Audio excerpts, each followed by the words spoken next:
தேவேந்திர குல வேளாளர் சொந்தங்களுக்கு வணக்கம்.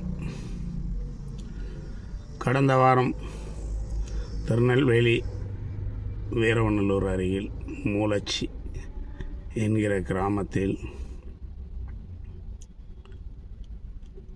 2 பேர் படுகொலை செய்யப்பட்டனர். அதில்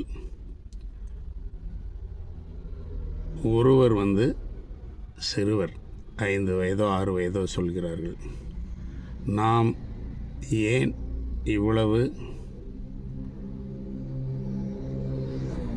கீழ்த்தரமாக நடந்து கொள்கிறோம்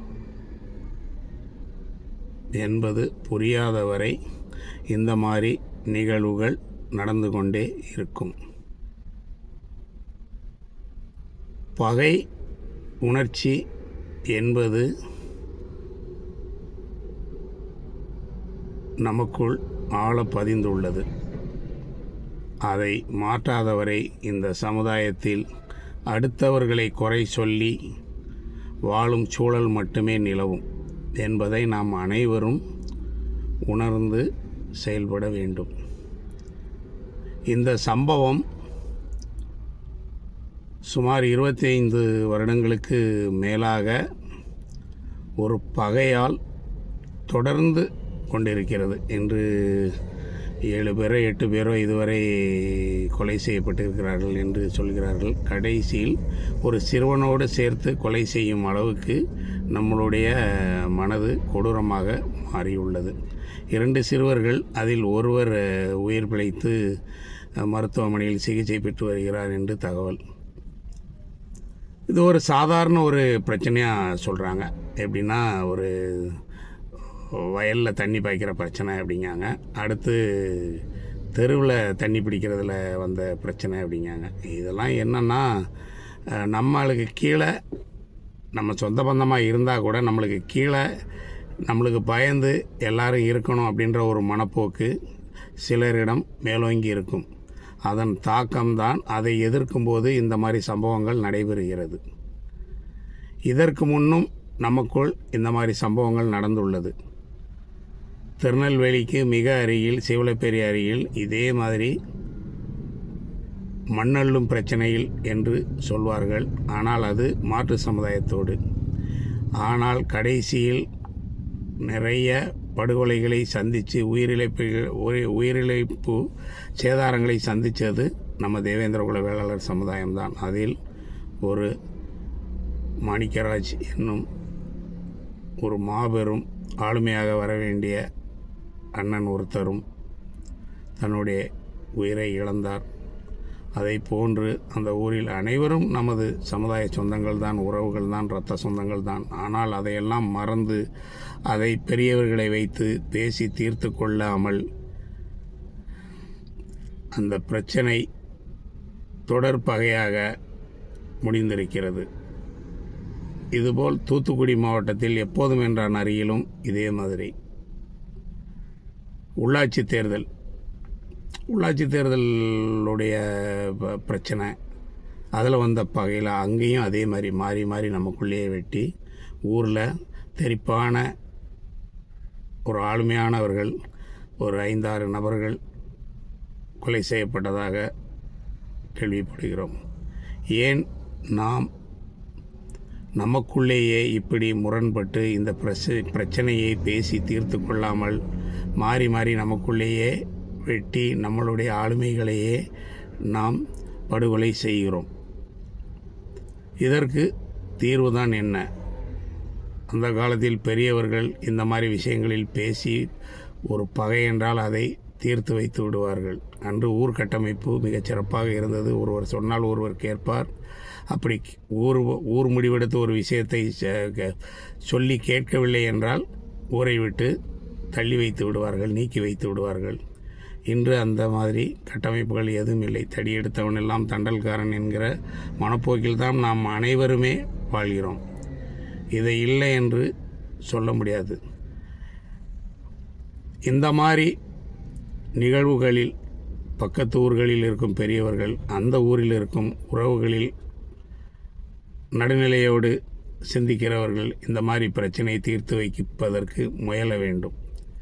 இல்லையென்றால் இந்த பகை அடுத்தடுத்த தலைமுறைகளுக்கு கடத்தி அந்த ஊரில் நம் சொந்த பந்தங்கள் உயிரோடு இருப்பதற்கான எந்த அறிகுறியும் இல்லாமல் போகும். ஆகவே உயிருக்கு உயிரை எடுப்பதால் மட்டும் எந்த பிரச்சனையும் தீர்ந்து விடாது என்பதை நாம் அனைவரும் புரிந்து கொள்ள வேண்டும். இந்த காலத்தில் வாழும் காலம் மிக சொற்பம்தான் என்பதை நாம் அனைவரும் புரிந்து கொள்ள வேண்டும். ஏனென்றால் இன்றைய உலகில் 60 வயதை தாண்டி வாழும் மனிதர்களை பார்ப்பதே அரிதாக இருக்கிறது. ஆகவே குறைந்த காலம்தான் வாழ்கிறோம் என்பதை மனதில் வைத்து அனைவரிடமும் இணக்கமாக போக வேண்டும் என்பதை உளவியலாக ஒரு பரப்புரையாக நம் மக்களிடம் இதை கொண்டு போய் சேர்க்க வேண்டிய அவசியம் அனைவருக்கும் இருக்கிறது. அரசியல் கட்சிகளிலிருந்து அமைப்புகளிலிருந்து நடுநிலையாக சமுதாயத்துக்காக செயல்படும் சமுதாய ஆர்வலர்கள் அனைவருக்கும் இது இருக்கிறது. இதற்கு தீர்வு இருக்கிறதா அப்படின்னு கேட்டால் கண்டிப்பாக இருக்கிறது. இந்த பிரச்சனையை தீர்க்க வேண்டும் என்றால் திறந்த மனதோடு உட்கார்ந்து பேசி பாதிக்கப்பட்ட 2 தரப்பிலிருந்தும் இளைஞர்கள் வாலிபர்கள் முடிவு செய்து திருமணங்கள் செய்து கொள்ள வேண்டும். பாதிக்கப்பட்ட 2 தரப்பில் இருந்தும் திருமணம் செய்து கொள்ள வேண்டும். முதலில் ஒரு தரப்பு வெட்டுகிறது. அவர்கள் கையெழுத்து போட சாத்தான்குளம் கோர்ட்டுக்கு வருகிறார்கள். அங்கு அவர்களை கொலை செய்ய திட்டமிடும்போது அவர்களுக்கு அந்த விஷயம் தெரிந்து அவர்கள் திருப்பி 2 பேரை வெட்டி படுகொலை செய்கிறார்கள். திருப்பி அவர்கள் ஜாமீனில் வெளியே வரும்போது அவர்களை இதே மாதிரி படுகொலை செய்கிறார்கள், தலையை அறுத்து எடுக்கிறார்கள் என்று செய்தி கேள்விப்படுகிறோம்.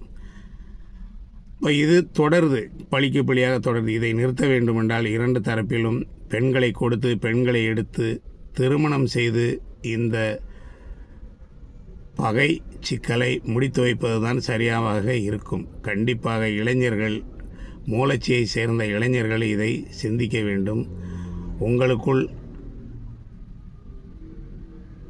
திருமண உறவுகளை நடத்தி கொண்டால் மட்டுமே அடுத்தடுத்து இவர்களை பழிவாங்க வேண்டும், வெட்ட வேண்டும், குத்த வேண்டும், கொலை செய்ய வேண்டும் என்கிற எண்ணங்கள் நீர்த்து போகும்.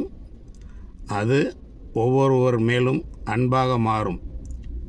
இதை நாம் செய்யாமல் வெறுமனே ஆண்ட பரம்பரை என்கிற வீரவசனம் எந்த விதத்திலும் பிரயோஜனப்படாது.